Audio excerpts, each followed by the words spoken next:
sure.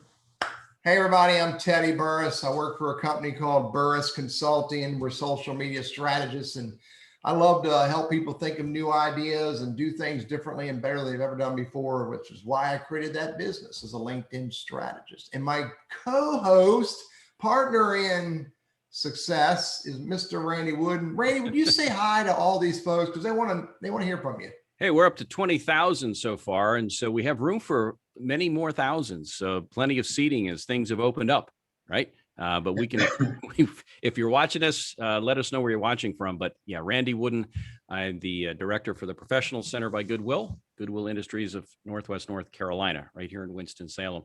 So as you might expect, we help folks typically how you may define as professional, with a degree, maybe they have run a business or are in a leadership role, that kind of a thing. And whether you're actively looking and not working right now, or like a lot of people, you're kind of thinking, hey, you know what, this pandemic thing is kind of winding down. Maybe I need to start looking. And so we have some of those folks as well. We're happy to help. We're free. I'm on LinkedIn. You can reach out to me here, or you can certainly contact our website, goodwillprofessionalcenter.org. But in any event, excited to have my former boss's boss today. Art Gibel is recently retired. Art was our president and CEO of Goodwill Industries here in, Northwest North Carolina for what, 15 years-ish? 15 years. Yep. Wow. And so, Art, if you would tell folks just a bit about you, and then from there, I'll kind of guide the conversation. We're going to talk a little bit more about the strategies and some of the behind the scenes things that go on when you sit down across the desk from a senior executive like Art. Yeah, well, professionally, some of you heard me say this a couple minutes ago. Yeah. I started my career in sales with Procter & Gamble back in 1972. And after 15 years, I moved to St. Louis and joined Ralston Purina for several years and moved from sales into a quasi sales marketing role. And then came here to Winston-Salem in 89 to join Sara Lee Corporation as vice president of sales for one of the divisions, and made my way up to CEO of a division called Haynes Printables, and took early retirement from them in 2005, and then made a total career switch and moved to Goodwill in 2006 and spent 15 years there as CEO, and just retired this past January. Retirement is treating you well, I trust. It is indeed. You get lower in that handicap, maybe, I hope, huh? Yeah, not yet. I'm Working trying, on it, but it's not working. Working on it. Hey, folks, if you have a question for Art or a comment, Art specifically said he would very much like to entertain questions. So don't hesitate. Please do put them in the chat box, and Teddy will monitor that. So yeah, Teddy, what you got? We got Amy from Colorado. I wonder if anybody is here from further away than Colorado. Win the prize of the day if you are further away than rainy Denver, Colorado. And I don't think it's a city. I think that's an attribute of Denver for the day. Back at you, Randy. Yeah, a lot of folks either have interviewed or maybe hope to interview as they climb the ladder. They would hope to get the opportunity to interview with a CEO or a president.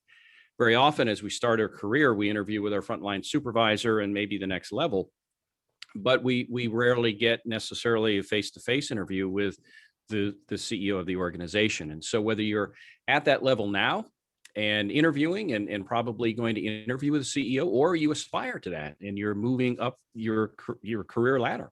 And in any event, we have Art Gibel here today. So Art, I always ask, first off, before we get into the details of the interview strategy, I always ask the why question. And your why could extend throughout the whole career, why you went to B&G and Ralston Purina and so forth. But let's look at the why in terms of the transition from the Sara Lee Haynes Printables over to nonprofit and Goodwill. Let's talk about that why. Yeah, and that's actually a good question, because over my career, at Goodwill, I've talked to a lot of people who wanted to make the transition from a for-profit company to the nonprofit.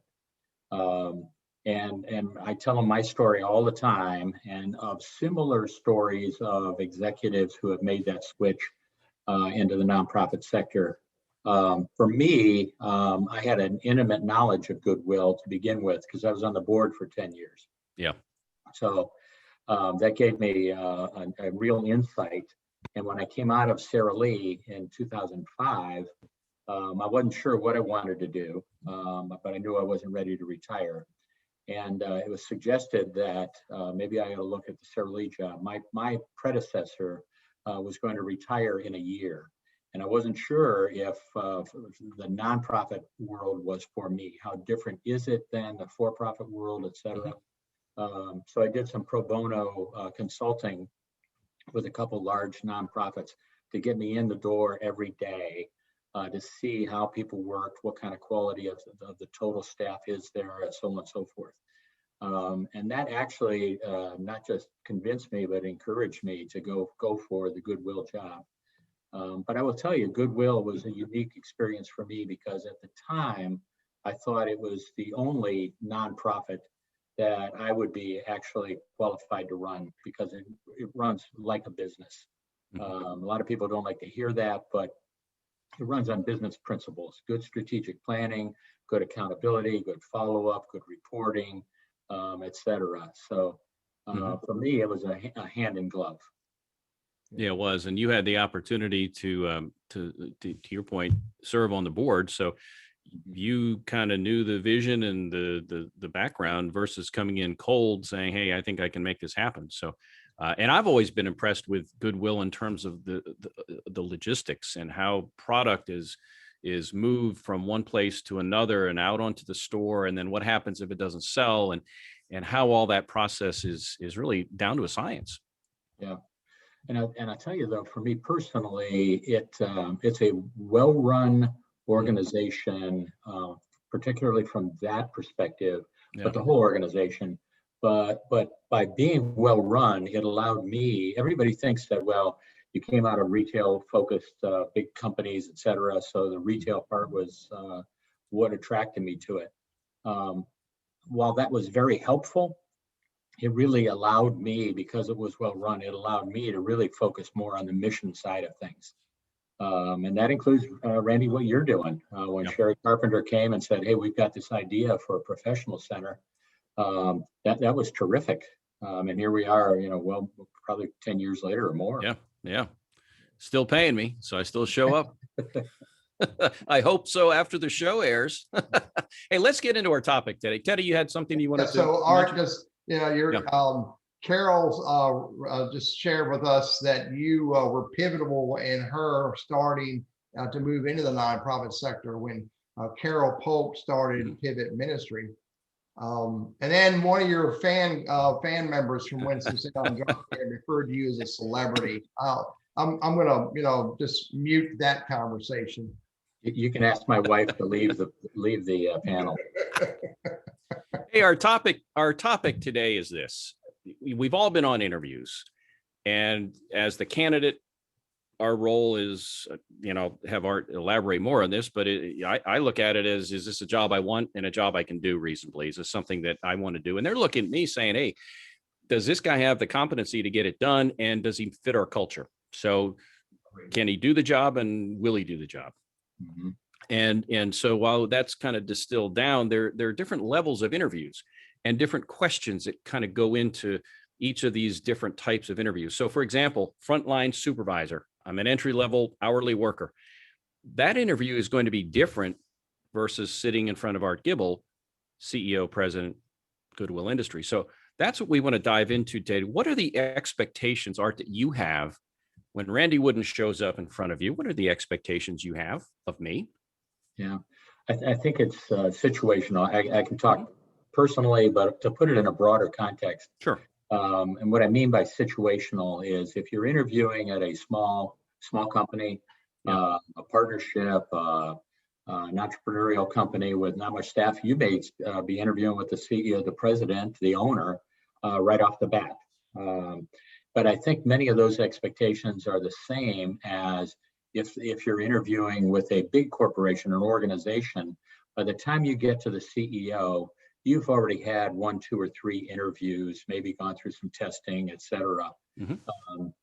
So the expectations of the CEO, at least in my case, is that by the time you get there, you have, as a candidate, you have really done your homework.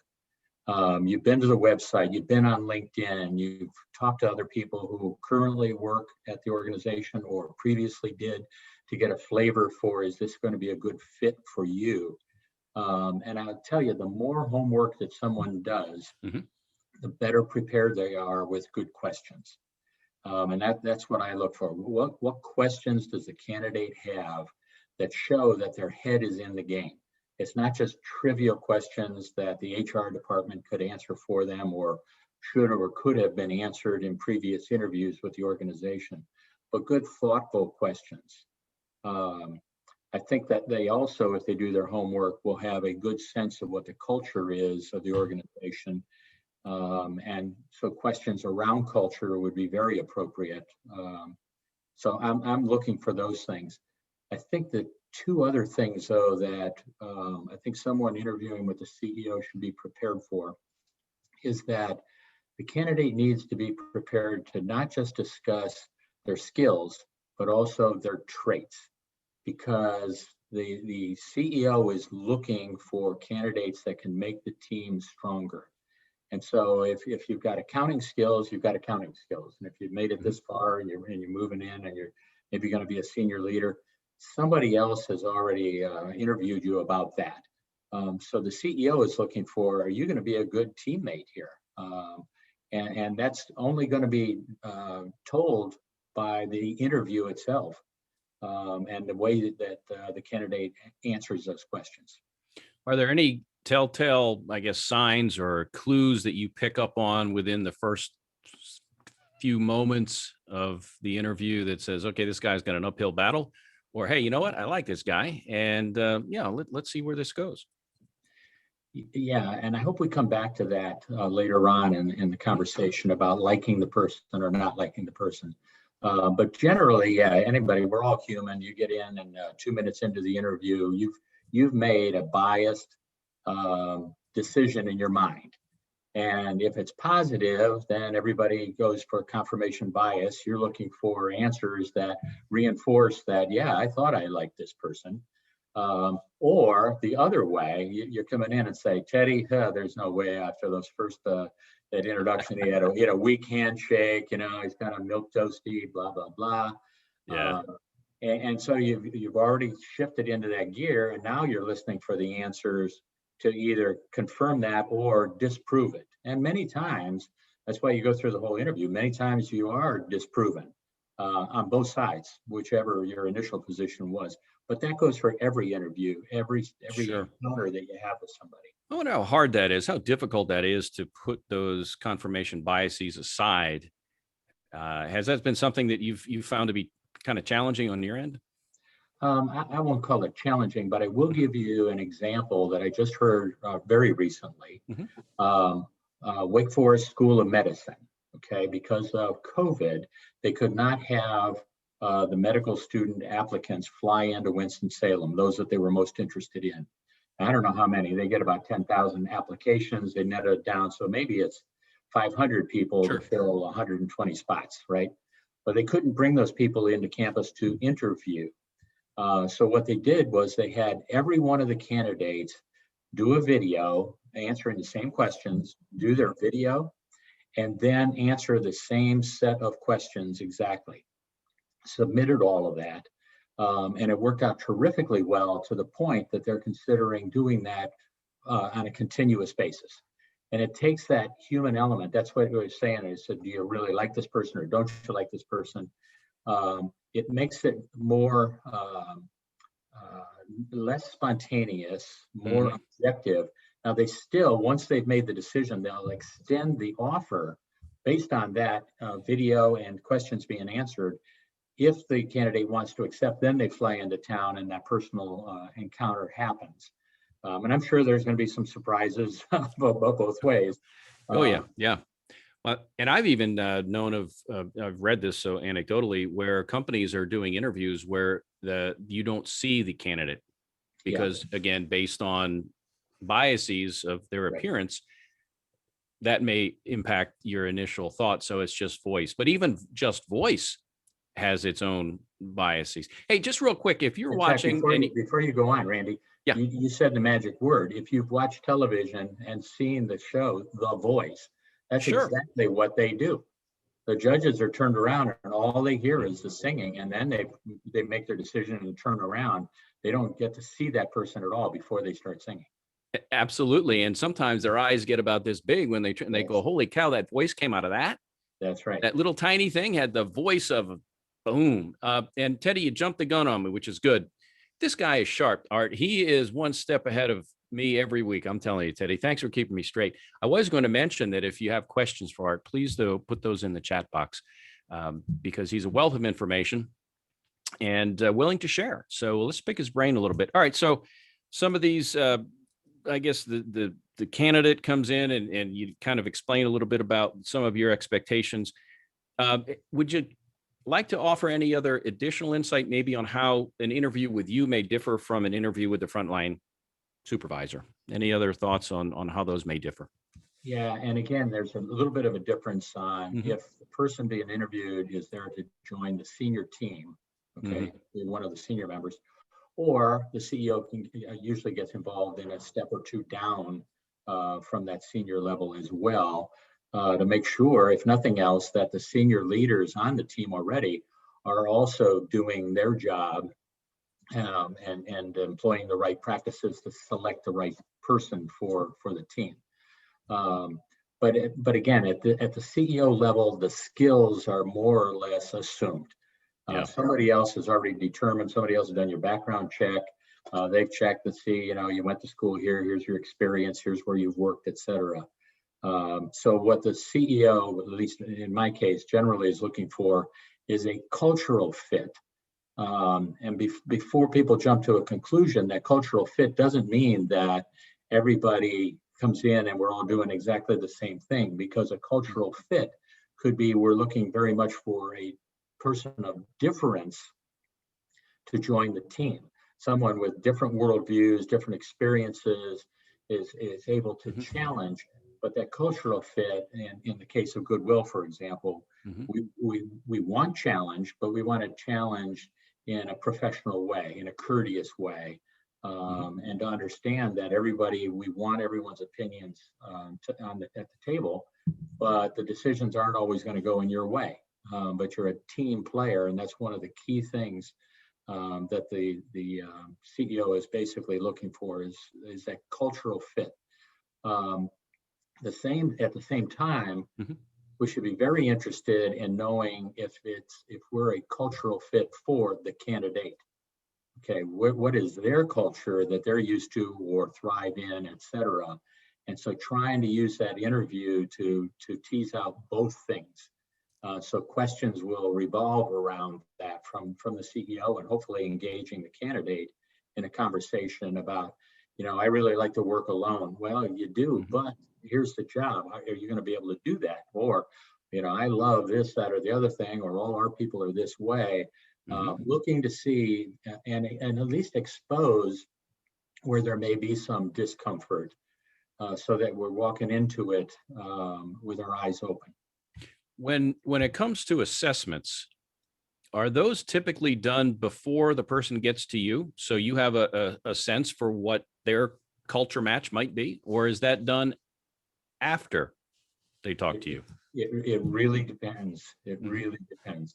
And I know we're going to talk about that a little bit later on. So let me address that one later. But probably one of the key things on the CEO versus line interviews is that in a line interview, a manager is typically looking for someone that's going to fill a job, okay? Be qualified to fill that job. And if they believe that this person, Teddy's design, he can fill this job, and you move up and you're interviewing with the CEO now. What that CEO is looking for is leaders, okay? Not just a manager, not just someone to do a job, but to help lead the organization. Is Teddy going to make the organization stronger because he has joined the organization? So you're looking as much, not just from the, okay, plug and play, let's stick this guy in now, but also to say, where do we project him? And the NFL draft is coming up starting tomorrow. And that's a lot of what's talked about is projection. What you did great in college. How do you project moving to that next level. And that's part of the reason we may draft somebody. Teddy, you had a question you want to throw? Two things, Art. I mean, earlier on, you said something I wrote down, and I keep reminding myself of that. And I want to remind the audience of this.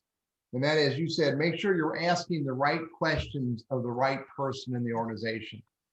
When whatever role you're interviewing for, when you get the opportunity to interview with higher level management, to the CEO level, then make sure you're not asking HR department questions at the wrong place. That would definitely show that you're not paying attention and you're not cognizant of who are the right people to ask these questions. And then there was also another thought that came to my mind when you were talking just now, and I'm about ready to lose it. And it was looking for leaders. The CEO of the company is looking for leaders, and there's actually an organization that helps people. I can't remember the name of it, somewhere in the U.S. So they help organizations look deeper into their company to find frontline people and frontline supervisors, et cetera, who have the ability to be higher level leaders, but have just never had the opportunity. Mm-hmm. So you nailed it. At the management level, needs to be looking at deeper in the organization to find those hidden leaders. Yeah. Mm-hmm.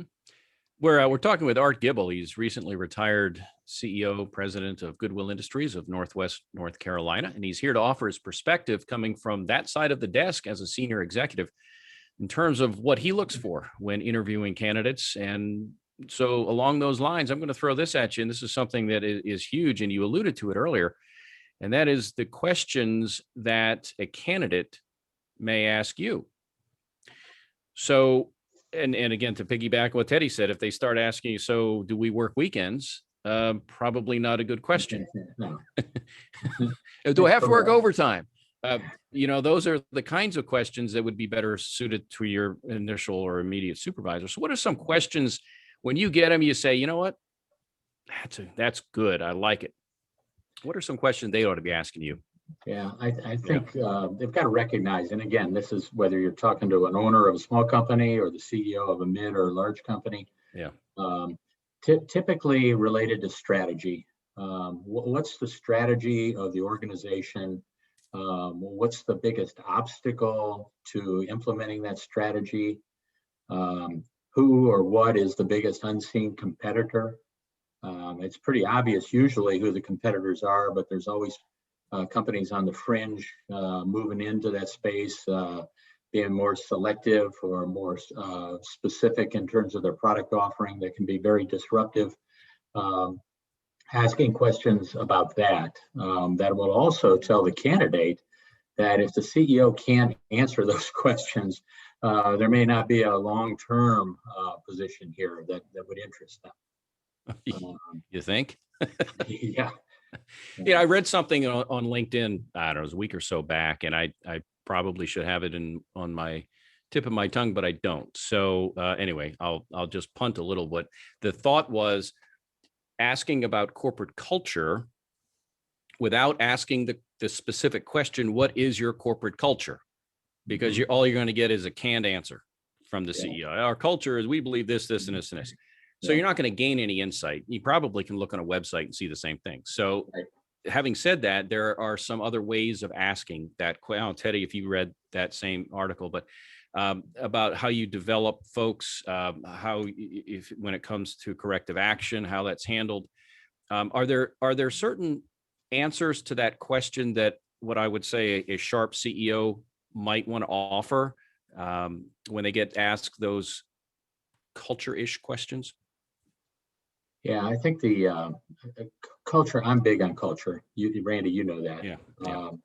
And from what usually any company worth their salt is going to have a list of values, principles, et cetera. They're nicely framed. They're usually in the lobby of the organization.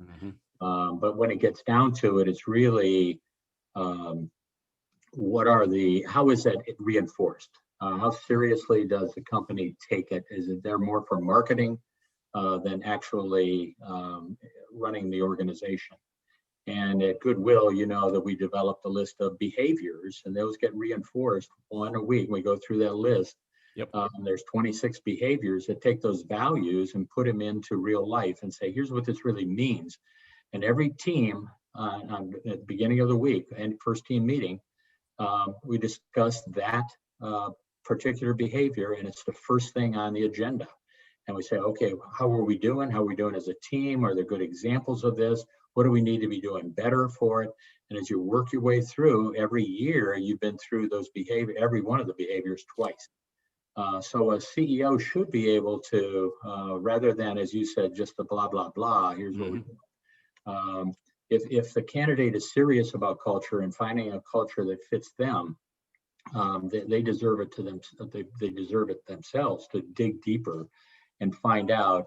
And if you're getting the standardized version, I would ask, where did that, what was your biggest challenge recently to your culture that, or a business problem that you had that really caused you to pause and think, culturally, this is what we should be doing, but have you ever gone the other way? What was the reason? Okay. Teddy, you want to take the halfway break now? Yeah, let's do that now. Then I got a question to throw to you, Art, from Robert out of Winston-Salem. So, hey, you're on Lunch Conversations with Randy and Teddy. I would be Teddy, that would be Randy.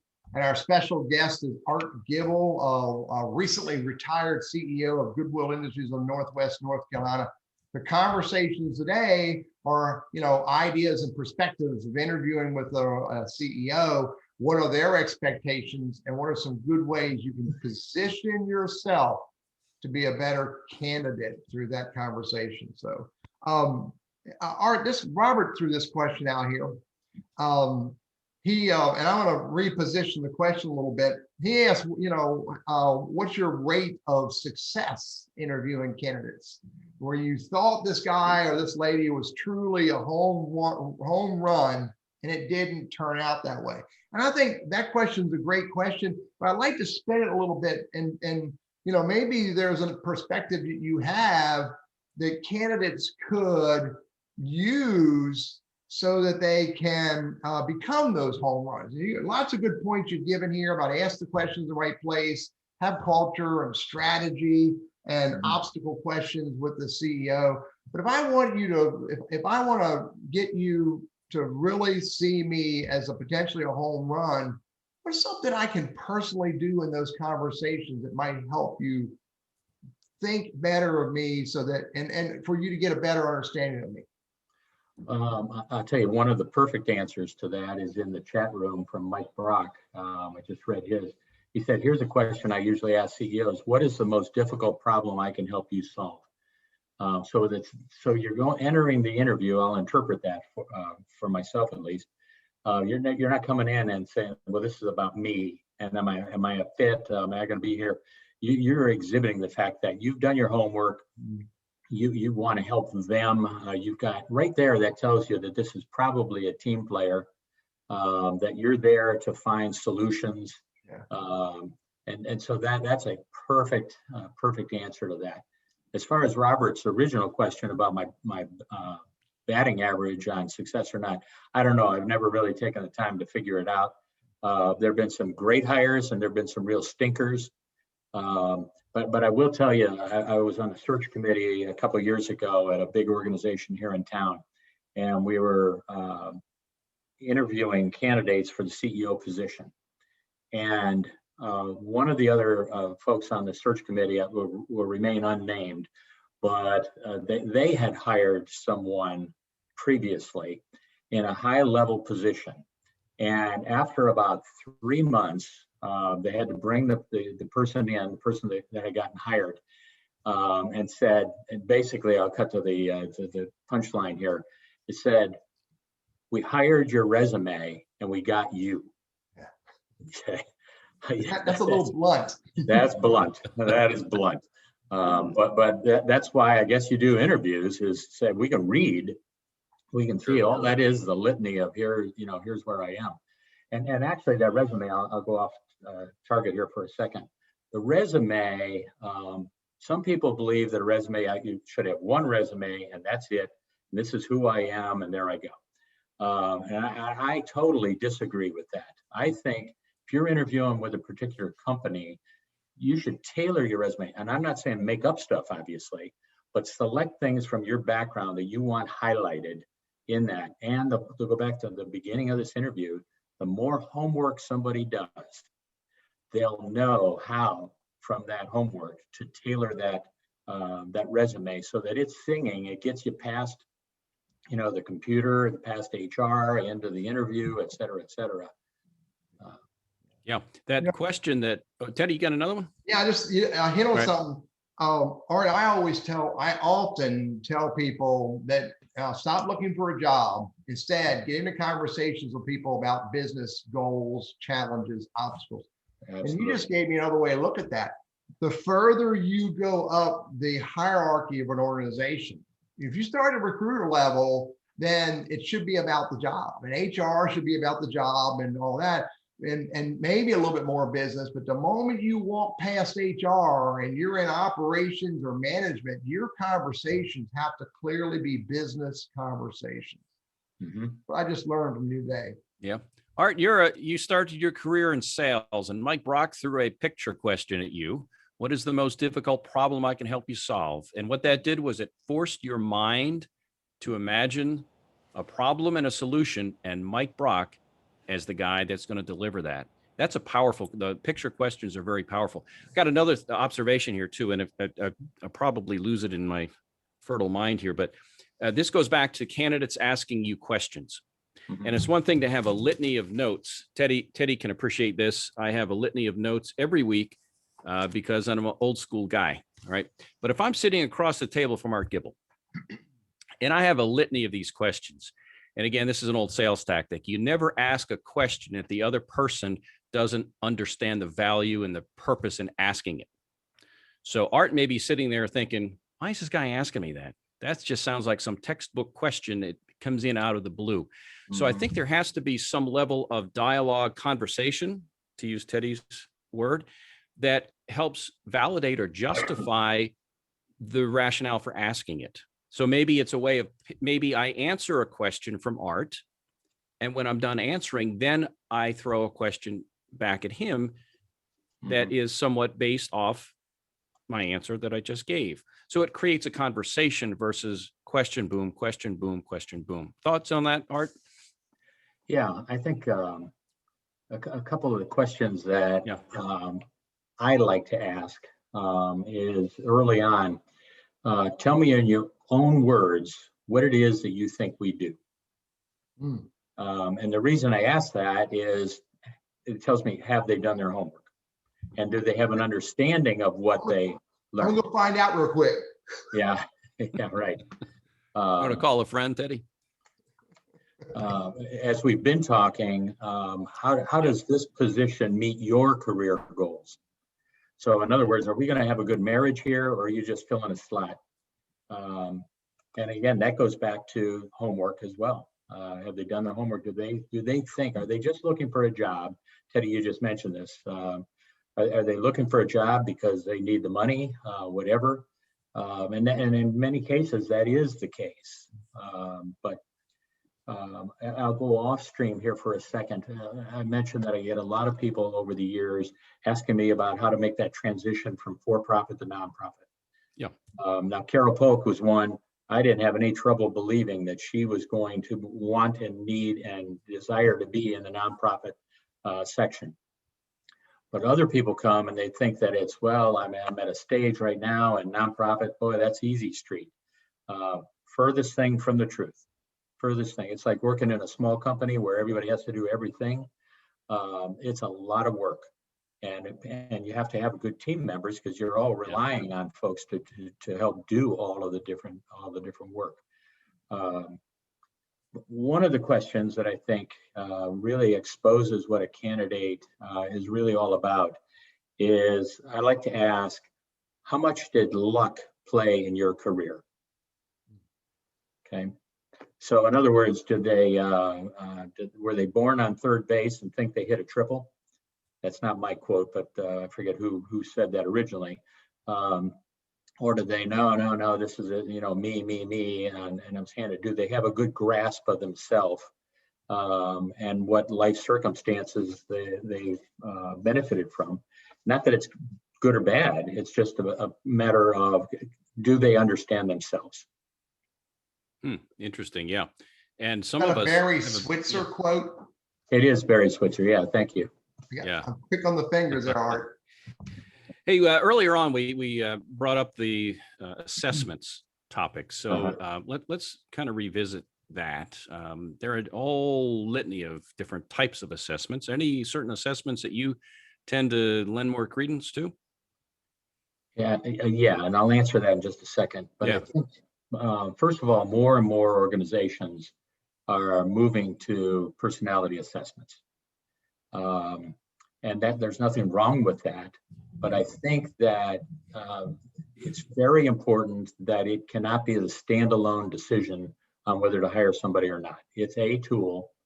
And like any tool, it depends on how it is being used. Okay. I think that some organizations that really get into assessments, they may have a battery of them, in which case, big time Fortune 500 companies will do this, in which case they're usually professionally administered and interpreted, okay? And then those results parlayed back to the interviewing team and the CEO. That's perfectly fine, and they probably carry a little bit more weight. They may be looking for certain personality types from a diversity standpoint, for example. Well, we've got so many drivers, we need somebody else who's more, going to bring a different approach to the table, et cetera. So they can have value. At Goodwill, we actually use two different assessments. One, Right Path, which is similar to a Myers-Briggs type thing. There's 16 different personality types, et cetera. And we use that for all salary positions or somebody being promoted into a salary position. The other one is DISC, and we use that across the board with everybody. But the key is the way we use it is not as a professional personality assessment. We use it more for a discussion piece. It exposes, and the first question I always ask every candidate is they filled out the Right Path, and they get those results, the 12-page report. We get the 12-page report, we read it. First thing I ask is, how close did that Right Path assessment come to what you think you are? 99% of the time, they say, it nailed me. It got me straight on. It did me, it does lots of people, most people. But that doesn't mean anything. It's just that personality assessment. You have to remember, everybody has a personality, right? Hitler has personality. Ted Bundy has personality. It doesn't mean you're going to hire them, right? But it forms a discussion about, do you agree with most of the strengths that it identified for you? And it gives you you can go into a lot of questions on that. But the more important ones, I think, are the struggles. Some people call weaknesses, Right Path calls them struggles. Did it identify, what have you been doing to overcome that struggle? How do you work on it? How cognizant are you of it? If we called and did a background check with some of your former employees who reported to you, what would they tell us about you and that particular struggle? So it's a conversation, and the more the conversation goes on, the more you learn about each other, which hopefully will help you make a good choice to hire or not to hire. Yeah. I've got to ask you, so just to put a bow on this thing with assessments then, so typically are people oftentimes having their assessments done perhaps before they get to you or after? Yeah, and again, that depends. Sometimes companies, you're going to do those assessments after an initial interview, okay? Yeah. And that's you down into a pot. Then they'll put you through the particular assessment or a battery of them. Then those results will come in and somebody will make the decision to keep going with you or not, right? Yeah. Sometimes though, at Goodwill, what we did was, or I hope probably still doing, is you go through the interview process. Prior to the final interview is when you do the assessment, okay? Because assessments aren't inexpensive. But I think it's beneficial for the candidate to get their copy of it and get an understanding of themselves. And we tell them, a good portion of your final interview is going to be based on this assessment. So make sure you're reading it, and you can kind of guess at what some of the questions are going to be that are going to be asked. So they come in prepared, and again, they're doing their homework. Yeah. We all grow professionally and we learn things. And so I wanted to ask you, you've been on that executive side of the desk for a very long time. How have you grown as an interviewer? What are some things that maybe you do differently now versus when you were starting out in that role? Yeah, that's a good question. I think starting out, it was a little bit more formulaic, more standardized questions and not much thought behind why am I asking? What do I expect to learn from this question or from the answer? So over the years, a lot more, as I explained on the luck question. Why do you ask me that? Why ask about mission? Things that are important, and depending on the position itself that you're trying to fill and the makeup of your current team, what are you looking for? So those questions, you've got to really give some thought ahead of time to what are we going to do? If we're all thinking the same and we hire somebody else who thinks the same as us, we haven't really strengthened the team. But I will tell you, and I was thinking about this morning with the current situation in the economy, and everybody's read about how difficult it is for organizations, companies of any size to hire people right now. Yeah. And there's a whole list of reasons why, and probably they all play a role in the reasons why. But it can be very difficult to make sure you want to hire a certain person. They're just not available, and you can't keep a position open forever. So you've got to make some compromise with yourself or with your organization and make the best decision that you can. Flip that's the same for candidates. They may want that ideal position, but you know what? It may not happen. And a lot of candidates, it looks like Teddy wants to ask me a question here, so I'll stop. A lot of candidates want to change roles, okay? I've been an accountant my whole life, and now I'm 45 years old or 35 years old or whatever, and I don't think accounting is really for me. I'm not getting nourishment out of this kind of position, and they want to switch. Typically in a normal economy, that's a tough thing to do, tougher thing to do. In today's economy, I think it may be a lot easier. If you've got the right traits and the ability to learn, and you've got to have some skill in what it is that you're moving to, but you don't have to be the most skilled. I think personally, it may be easier to make transitions like that. Yeah, I was going to ask you a little bit, and this may not impact it at your level as perhaps more at the entry level, but you hear about we hire for character, we hire for the soft skills, if you will, and we can train on the hard skills. We can train you to do your job. But as you move up in the food chain, like you said, it's assumed that you can't. I mean, you don't want me as your CFO. Let's put it that way. That's not going to be good for anybody. Right. Yes, could I learn it? Yeah, but it's a beauty contest, and I'm so far down the skill level that you can find better skill and still have somebody with the same soft skills, personality, that kind of a thing that can mesh in there. So at some point, I guess there's a tipping point where you say, no, you've got to have the hard skills and you've got to be darn good at it. I don't know what level that is. Is that at a manager level? We can train for the hard. Where does that fit in, Art? I think it's more in terms of what the department or the position really is. If you're going to be, for example, if you're going to be an accountant, you probably have to have an accounting degree. Now, somebody may take a bet on you and move you into the department, to that department, but the expectation is that you're going to go get your accounting degree, okay? And that's easier to do the lower you are in the organization, right? Because you haven't built up all this stuff, and you can go and work on that. I think if you're moving into HR, could be a little bit easier, but you probably need to have some either HR experience or HR degree, something along those lines.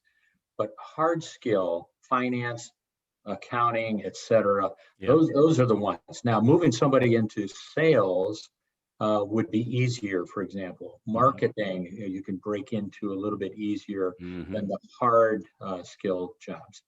It's quarter till. We're going to take another 5 minutes or so, and then Art, we're going to ask you to summarize and give us some takeaways you'd like us to have. But I'd be remiss if I didn't ask you about that transition, we touched on that early on about going from starting at Procter and Gamble in sales. So you went from sales into operations or into leadership role, but also then you made a big change going from manufacturing into nonprofit.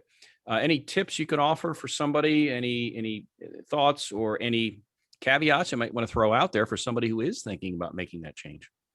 Yeah. Now, are you talking about making the change to a nonprofit or just making the change? Industry change. I've known guys, again, in the professional center, that they have the skills, they have leadership skills, but they've worked in healthcare, and my golly, we were manufacturing. We don't want to talk to you. And so they feel like they get pigeonholed. So advice for folks who do want to make that change: how can they do that if they haven't already taken early retirement and can do pro bono work and so forth? Or maybe that's a necessary component. I don't know. Yeah. You're I think it's all, quite honestly, it gets down to luck. Luck in terms of are there openings, number one, and number two, are organizations hungry to fill those openings? I think it was Steve asked, why do I think it's easier now? I'm curious about the answer that I gave. Yep.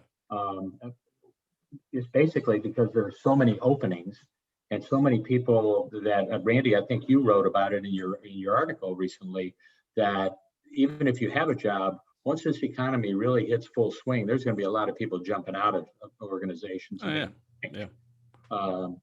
But it's just that more organizations are looking and are probably more willing to take a risk, and they're going to be willing to take a risk down in the organization more mid-level than they would be necessarily at the senior level. As we just discussed, you've got to have some experience there, especially if you're going to be charged with leading that team of folks. You've got to have some stuff. But I will tell you, I would not want to discourage anyone. But what I would say is set your expectations appropriately. Do your homework, and don't be disappointed, but find a way to make things happen. When I came to Winston-Salem as part of Sara Lee Corporation, I was vice president of sales for Hanes Printables, but moved into a pure marketing role running the mega brand Hanes and Hanes Her Way. And I don't have a marketing degree, okay? But you move in, and it's that closeness. I tell folks that I probably would not have gotten the job at Goodwill as CEO if I had not known almost everybody that was on that search committee, and they knew me. So after 10 years of being on the board, there was a comfort level. They could picture me based on their interactions in that role. So how do you get that exposure? How do you move into a role? How do you use LinkedIn, for example? Randy and Teddy told me to say this because it helps their business. How do you use LinkedIn to find people that either have made the change, that work at that company, what others have made that move? Yeah, and I'll piggyback, Art, with what you just said as far as my role at the professional center. I guess it was advertised. I'm not sure how heavily it was advertised, but my boss approached me about it and said, "Hey, we've got an idea. Would you like to be involved? And if so, in what capacity?" And I said, "Thank you." Yeah. But I still interviewed, don't get me wrong, but the idea was that I had spent time within Goodwill as an adjunct instructor with Forsyth Tech. So you could see me day to day, and I did some volunteer work with Career Connections. So they got exposed to my knowledge, personality, that kind of a thing. So I think there was a know, like, and trust factor that was there. And that isn't always available to folks. Somebody buries their head and they're working at a career and suddenly they lose that. So that's why networking and LinkedIn and having those advocates, somebody who can tap Art on the shoulder and say, "Randy's got a story to tell. I know he's been working at XYZ, but there's a story behind why he's looking, and you ought to hear it." And that's how people can get their toe in the door. And then it's up to you to close the deal. But which is another reason why we always say, get out of your cubicle, get out of your office, and go out and volunteer and meet people. Because if people can't see who you are, they can't picture you in that role based on engagement beyond outside that role, then get in line with every other candidate. Teddy, we're going to have to make a couple of quick stories, because I do want to ask Art one or two more real quick things. One is certain qualities that you feel are critical to be a successful executive. Qualities for a candidate to become. Yeah, if I see. use yourself as an example, what are some qualities that you feel have really been very instrumental in helping you to continue to move through your career as a leader? I'll tell you, to build on what Teddy just said, and you led him into this, it's that ability to get out of your cubicle, okay, and not just volunteer outside the organization. That helps. It certainly helps if you're going to make a move into the nonprofit world, okay? But, quote, volunteer inside your organization, wherever you're working right now. Pay attention to what's happening outside of your purview, your responsibilities. Ask questions, be seen, volunteer for corporate activities, ask other organizations. But, and this is the critical thing, you have to do your job really well, okay? That's what you got hired to do. So you can't come into a job and 40-hour week, spend 30 hours doing your job and then spending 10 hours going off and helping HR do something and run around the place. You can't do that. And time is probably not a good way to describe that, but you get the idea. If you master your own job, be willing to move outside your purview, and people will start noticing you. Just like when Sherry came to you, Randy, and said, "Hey, you ought to interview for this. I can picture you in this role." Yeah. And sometimes, as luck would have it, but I'll use another football coach.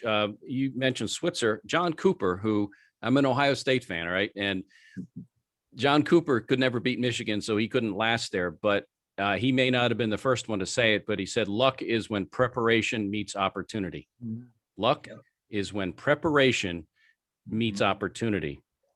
And we hear about these overnight successes in the music industry and in the movie industry, these overnight successes, but there's a story behind that. And it could be 10, 15, 20 years of hard work playing nightclubs. And then suddenly they make it big and people think, oh, it's easy. And so last thought here, Art, if you would spend a couple, 3-4 minutes, if you would just summarize, what are some takeaways you'd like folks to have if they either are currently or aspire to move up and ultimately interview with someone in your capacity? Well, I'll repeat some of the things to summarize. Some of the please. things I've been talking about. You heard me say the word homework multiple times. And that's not just to just go into the website. It's really talking to people, identifying what's going on, using LinkedIn, finding folks and they can tell you about the culture, and read up on the strategy, look at their financials, look at how they're doing in the marketplace. Do you want to work for a leader or do you want to work for somebody who's just in that particular industry?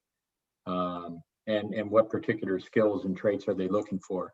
Be ready to answer questions about traits, personality, the way you like to do things. Because again, you've got to think that CEO is looking to see, are you a fit? Are you going to be a round peg in a round hole? And all those questions are designed to try to figure out what shape you are and where you're going to fit. And again, sometimes they want that round peg to go into the square hole for specific reasons at that time in that organization. I think I would give thought.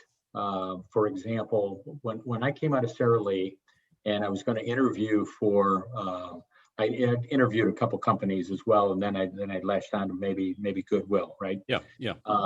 And so what I did was I thought through what is almost every company looking for, okay? And this is 16 years ago, so it may not all fit today. So I made a list and said, you know what, everybody's looking for how to make budget, cost containment, cost reduction, et cetera. So I went back through my own history and said, here's some examples of how I was able to do that.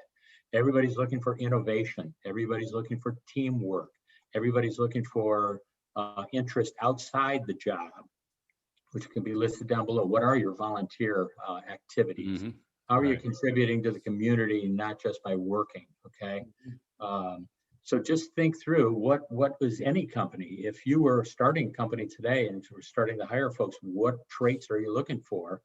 And build or tailor your resume to those particular traits. And so the more you know about a company and what they're looking for, the more you're able to tailor your resume to what they're looking for. Again, it's your experience, but it's better to put things that are going to be of interest to the company, not necessarily because you're particularly proud of something. Mm-hmm. Mm-hmm.